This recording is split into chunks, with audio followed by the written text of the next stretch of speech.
forward with the Dekker Team. Moving forward together with the Dekker Team.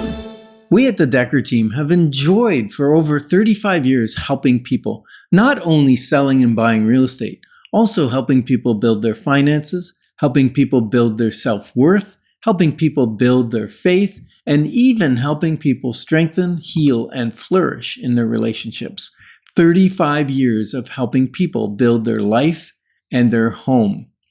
Now, Amber, we're going to talk about and discover the unexpected gifts of following your passion. And I know our listeners heard you say your dog got hit by a car, but we kind of left the last segment before the commercial, and people probably wondering, what happened with your poor dog? Yeah, that got hit. She's okay. She's okay. She's actually doing really well. Yeah. So she's a black dog sitting on black pavement. Like Ryan thought she'd gone back to the pen. He was out for a walk. She got out, and within a couple seconds she ran and lay on the road. And a black dog on black asphalt at night is I not laughed, but it wasn't funny. It was horrible. It was so scary. Yeah. You know, if you love dogs, it's one of your worst nightmares, right? To have something happen to one of your beloved pets. So. Right.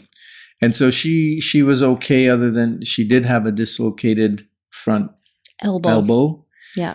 And you went to one veterinarian. They put it back in, but it didn't work. Yeah. Then they said, here's this very expensive surgery. Yeah, Go to it the was next going to be veterinarian clinic. way more than we could afford. It's hard when you really want to, look after this animal the way you want. But if it's going to put your finances in jeopardy, so you can't look after the other ones you have, you have to kind of make some hard decisions sometimes, right? And now you did the research, and then you called, I think the veterinarian that had done the eyelids, right? Yeah. She had some eyelid issues. And you said how much to do an amputation, right? Yeah. Because that seemed like the cheapest way of saving the dog's life. Yeah, I had spent 3 days. I was calling all over Quebec, Ontario, other parts of Canada, the States, and the amounts were so expensive to do the surgery that wasn't even hopeful looking. It looked like it was going to be a minor chance of her not needing to have her leg amputated. So anyways, I did one last effort and spoke to our veterinarian, said, can you please amputate the legs? And she loves our breeding program. She knows, we do all the hip tests we need. She loves the personality of our dogs, the quality.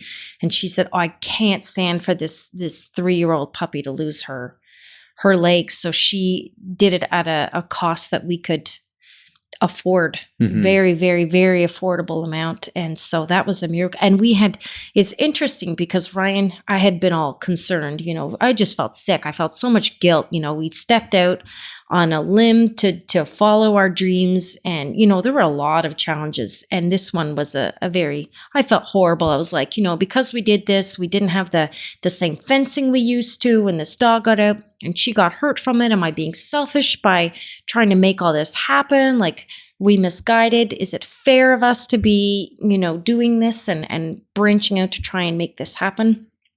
But anyways, it was incredible. Ryan really felt strongly God saying, I'm going to bring someone to help you, a doctor to help you. And so I spent those 3 days calling, and we'd just given up hope. And then this doctor offered to do it for a very affordable amount. And it was just, it really encouraged our faith in the process, and helped us through the guilt.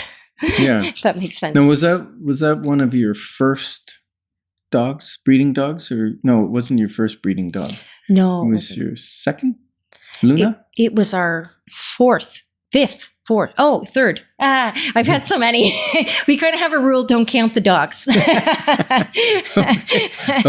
But at any rate, so she's running around now. Her leg's a little bit off, but really it's not slowing her down. I see her running not around at all. in the fields. And and the vet was stunned at how well the surgery went. And she said, she gave herself big pats on the back and said, okay. Awesome. So what other lessons or unexpected things came out of following your passion that you didn't plan? We expected the kids to be all bought into this farm. We wanted them off TV. We wanted them to have they're interested in gardening, cooking, animals. So these were all things that our little homestead kind of was covering. And they found it very hard at the beginning. Again, so we had more guilt about that. But then they ended up making great friends at their new schools. Okay, so they had to change schools as well. So they did. So for you to make this move to a farm location, they had to change public schools or Catholic schools, right?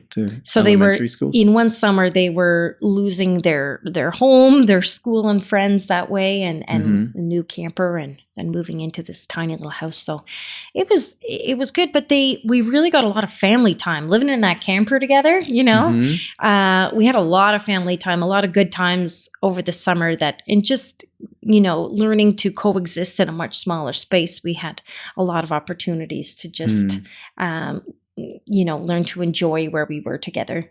Okay, awesome. So maybe you're thinking, hey, I might want to follow my passion. And you're going, well, I don't know where to begin, and I don't know how much it's going to cost or what the investment's going to be. Well, reach out to the Dekker Team. Send us an email at together@dekkerteam.com, and we'd be happy to sit down and do a consultation of, maybe following your passion requires a move. And moves aren't easy, but we certainly make you able to walk through all the steps of a move. So other things that you go, yes, I followed my passion, and you went through a lot of challenges. It even sounds like a little guilt and a lot of some head games where Head you're games. thinking some bad things about your decisions. What's showing up now that's special? Like, are you still getting support, or are other people coming along? Because I know there were naysayers at the beginning, some naysayers going, you guys are crazy. Yes. We've had some people who were supportive, then not supportive, then became supportive again. And some people who just would pull me aside saying, you're crazy. What are you doing? This is the worst thing you can do. Right. But it takes time, right? It's a growth process. And now things are really starting to come together. I'm getting messages every day of people wanting dogs. The litters we have coming up are all pre-sold. It's amazing. I'm getting messages from people all over the world who are following our social media channels, who are loving. People are, Ryan with the quail, we're having people all over the States contacting us to find out about how we're setting up our barns and how we really have a focus on humane treatment of our animals, and just, even providing intellectual enrichment for our birds, which sounds crazy, but you can really do that for animals, especially as, we're learning more from people online, and we're taking things, we're doing dust baths for these quail that just really never been done before in a commercial setting. So we're getting to be part of stuff that's quite cutting edge.